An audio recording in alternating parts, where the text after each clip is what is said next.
What's going down? Basement Bandits channel, Thor Stuff the show. I'm back. It's in the McFarlane Toys DC Multiverse Arkham Knight figure. This time it's Red Hood. This Red Hood Arkham Knight there's two versions of this one. There's an all red Hood, like a red, very red, all red. McFarlane Toy Store exclusive, went along with the amber version of the Scarecrow here.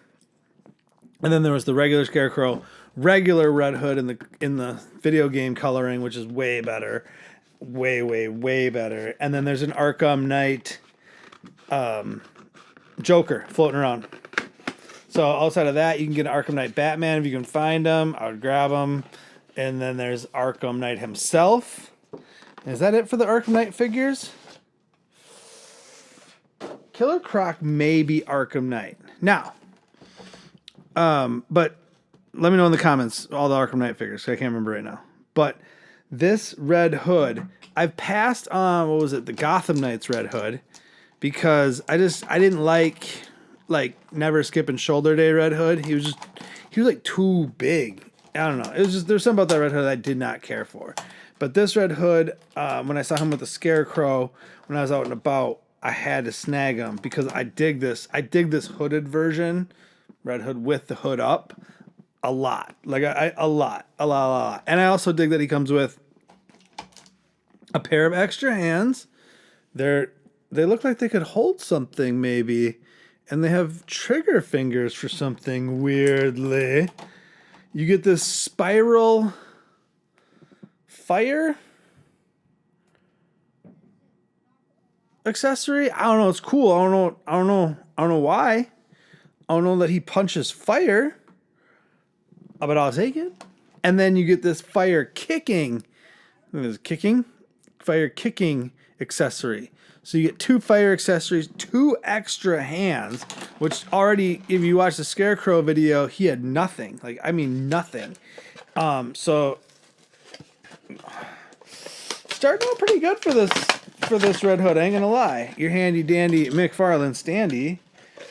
The comic book card, not comic book card, but the game card. It's a video game like cell figure, so it's a picture of him.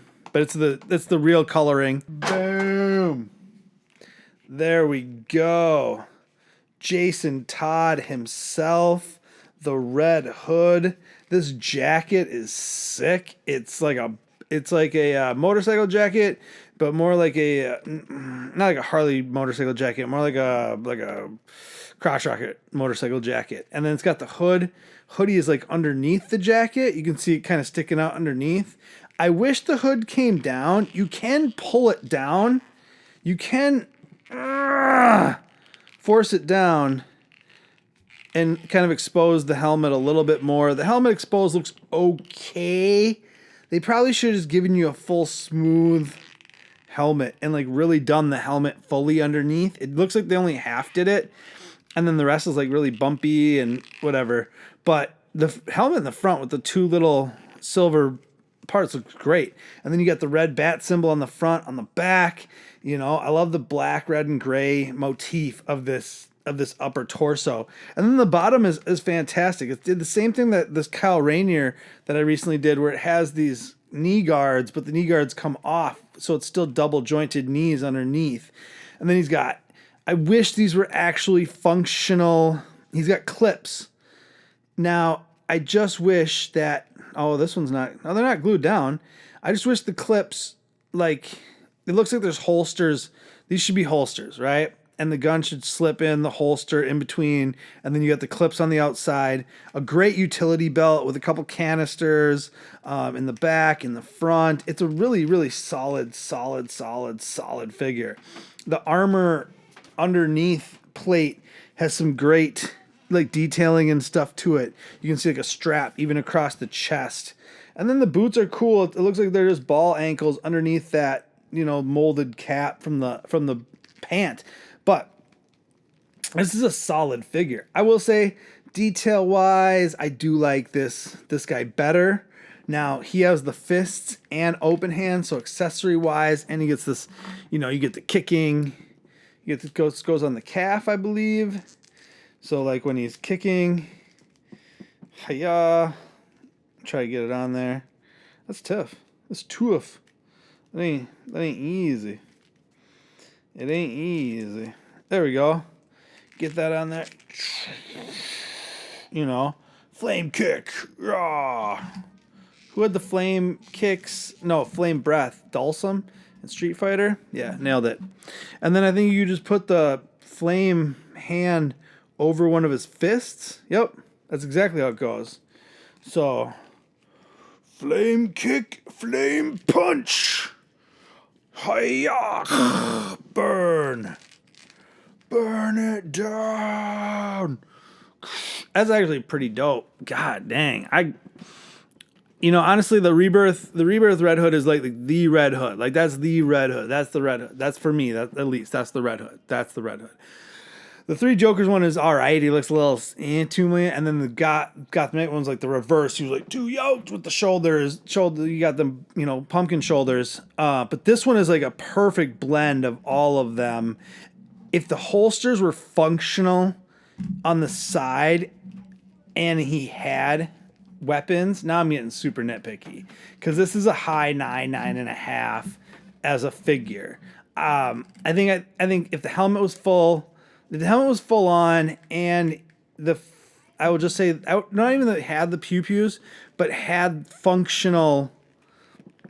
Let's see if I can get those hands out and change out these hands and see if I might have a pair of pew-pews laying around for him. So we'll clip off all the flame accessories, which are great accessories. Don't get me wrong. But I think we can all agree that we would have preferred still the same amount of hands, but instead of flame, I think a pair of pistols would have been A-okay with everybody. I don't know. I don't speak for all of us, but I'm going to say yes. And like I said, functional. Because you can only find so many Thomas Waynes to take the holsters off. And it's not, I understand you can't put the guns. But then just, you're making the accessory packs, and we're going to find weapons to put in there. Give me functional holsters. That's all I'm saying. Oh, yeah. Look at that. Mr. Red Hood with the pew-pews. Tell me that is not looking a little bit better. The head mobility is hampered with the hood and stuff. Like, you can't really make him look any direction because of that stupid hood. That all brings him down. There's things that just keep kind of knocking him down. Especially, like, Scarecrow may have come with no accessories, none of that extra stuff, but is a better figure because it's the detailing and the sculpt. I think that makes it for me. That, and it doesn't have the downfall of like, it should have this, it should have that. It doesn't because of these reasons. You know what I mean? So, but yeah, it's a solid figure. I don't know. I go 8. It's a solid 8.5. Because there's just too much. There's too many little nitpicky things that have knocked it all the way down. Let's read the card. Red Hood, Batman Arkham Night, real name, Jason Todd.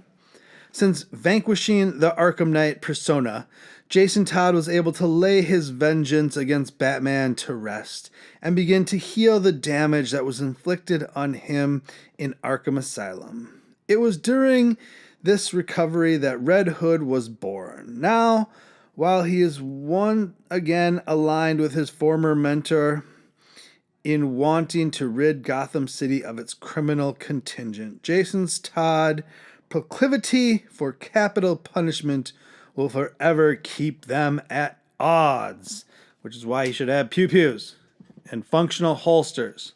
But outside of that, this is a really, really good figure. Like, I mean, as Jason Todd's and Red Hood's go, this is number 2. I still do want that Arkham Knight, but like this Jason Todd, this Red Hood is number 2 after Rebirth now. He tops out, I'd say, any other one. But let me know, how do you like them? Have you snagged them? Do you like these Arkham Knight figures? Do you keep going? Do you have the Arkham Knight? Tell me all. You know what to do, and you know where to do it. Till next time. Deuces!